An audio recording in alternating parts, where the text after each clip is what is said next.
안녕하세요. 5년 전에 이혼하고 새로운 사람과 결혼해서 지금은 아기를 가지려고 준비 중인 곧 있으면 40이 되는 남성입니다. 요즘 인터넷에 보면 홍콩남 설거지남 뭐 그런 이야기들 많이 하잖아요. 제가 첫 결혼을 했을 때는 그런 말이 그렇게 보편화되지 않았을 때였습니다. 지금 생각해보니 제가 퐁퐁남이었고 설거지 담당이었다는 것을 깨달았습니다.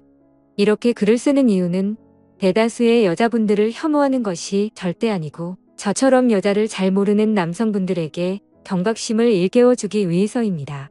저는 전형적인 공대생 출신입니다. 초봉도 남들보다는 좀 높게 받고 있습니다. 지금은 연봉 1억 조금 넘습니다.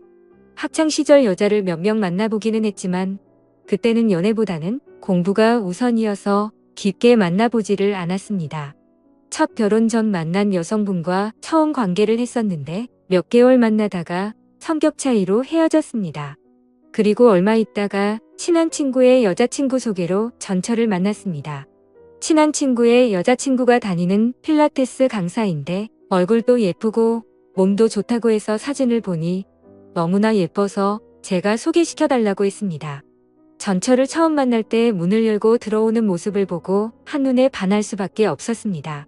얼굴도 얼굴이지만 균형 잡힌 볼륨이 남자라면 누구나 반할 수밖에 없었습니다. 지금 생각해보면 후회가 되지만 정말 외모로는 제가 지금까지 만나본 여자 중에 최고였습니다. 필라테스 강사를 해서 그런지 말도 예쁘게 잘했습니다. 대화를 나눠볼수록 끌렸고 저는 그때부터 구애를 했고 적극적인 구애 끝에 연애를 시작했습니다. 전 아내는 저 만나기 전에 진지한 연애를 한 적이 없고 또 밖에 잘 나가지 않는 집순이라고 했습니다. 직업 특성상 늦게 끝나는 날이 많았는데 끝나고 보려고 해도 평일에는 바로 집에 간다며 만날 수가 없었습니다. 연락도 잘 안 되는 경우가 많았는데 평일에는 집에 간다. 집에 듯했다. 이제 잔다. 잘 자라 이 정도가 연락의 끝이었습니다. 그래도 낮에는 비교적 전화나 연락이 잘 됐기 때문에 애는 탔지만 큰 문제가 아니라고 생각했습니다. 저희는 주로 주말에 만났습니다. 제 차를 타고 드라이브를 가거나 저희 집에서 데이트를 했습니다. 결혼 때까지 전 아내의 자취방에는 한 번도 가보지 못했습니다. 빚을 지고 필라테스를 운영하고 있는 상황이라고 해서 데이트 비용은 거의 제가 100% 부담했습니다. 연애 때 받은 선물이 제 생일에 20만 원 전후의 셔츠 한 벌이었고 각종 기념일, 크리스마스 선물에는 편지만 받았던 걸로 기억이 납니다. 하지만 저희 집도 어느 정도 살고 제 연봉도 비교적 높았기 때문에 금전적인 것에 대한 서운함은 없었습니다. 그때는 오히려 손편지를 써주는 전 아내가 예쁘게 보였습니다. 평일에는 못 보고 주말에도 전 아내가 일이 있을 때는 못 보는 경우가 있어서 한 달에 2번 정도 데이트를 했습니다. 그때는 전 아내를 너무 사랑했고 결혼을 하면 매일 볼 수 있다는 생각에 사귄 지 1년 정도 됐을 때 청혼을 했습니다. 오빠 나도 오빠를 좋아하지만 나는 결혼 생활은 준비되었을 때 하고 싶어. 결혼은 현실이니까 오빠 결혼 준비는 된 거야? 저는 서울 근교의 20평 후반대의 제 명의 아파트에서 신혼을 시작할 거고 제 연봉과 그동안 모은 돈 그리고 부모님의 노후에 대해서도 알려주었습니다. 전 아내는 흡족한 미소를 보이며 청혼을 받아들였습니다. 결혼은 일사천리로 진행되었습니다.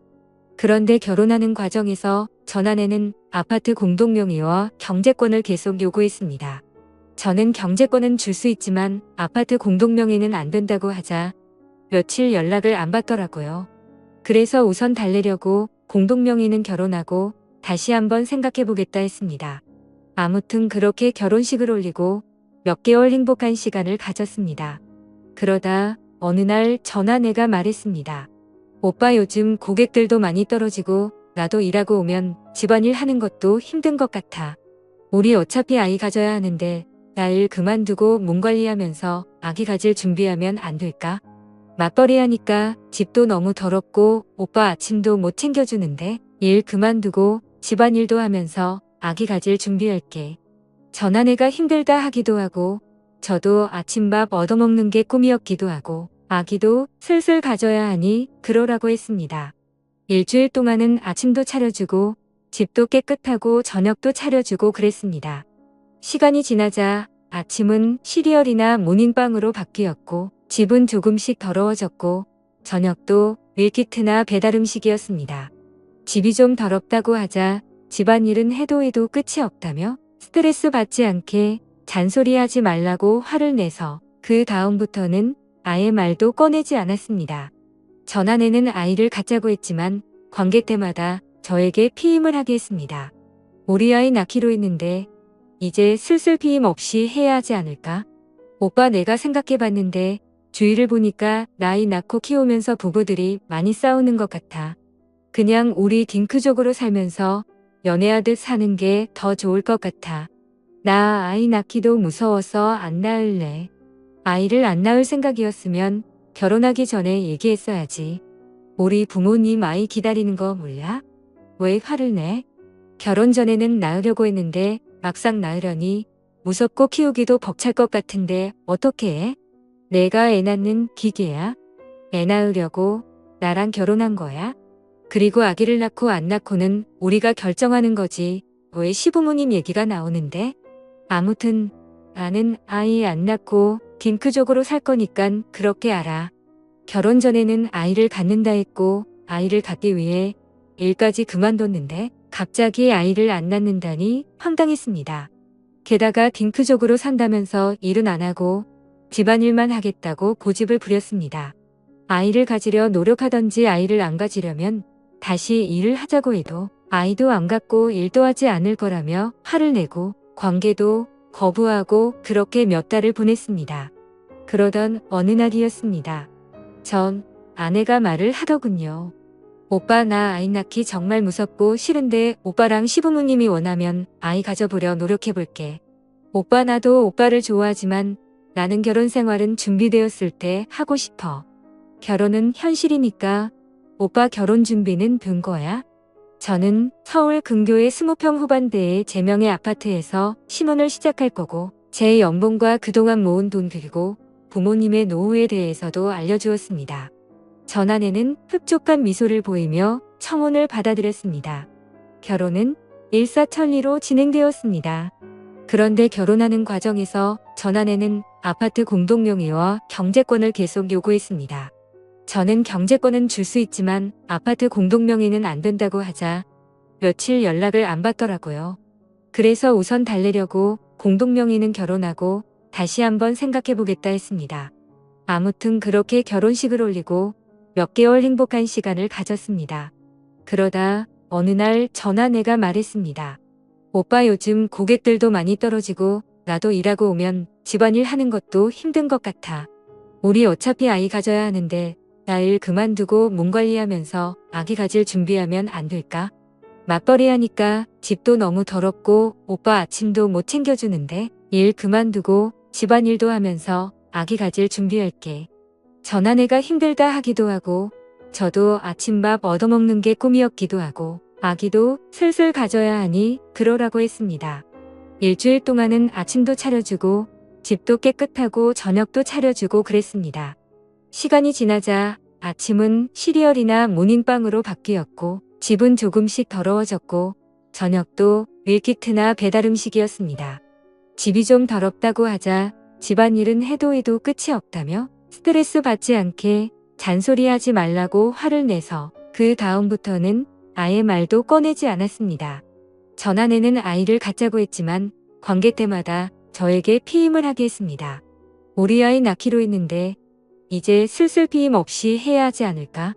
오빠 내가 생각해봤는데 주위를 보니까 나이 낳고 키우면서 부부들이 많이 싸우는 것 같아. 그냥 우리 딩크족으로 살면서 연애하듯 사는 게 더 좋을 것 같아. 나 아이 낳기도 무서워서 안 낳을래. 아이를 안 낳을 생각이었으면 결혼하기 전에 얘기했어야지. 우리 부모님 아이 기다리는 거 몰라? 왜 화를 내? 결혼 전에는 낳으려고 했는데 막상 낳으려니 무섭고 키우기도 벅찰 것 같은데 어떻게 해?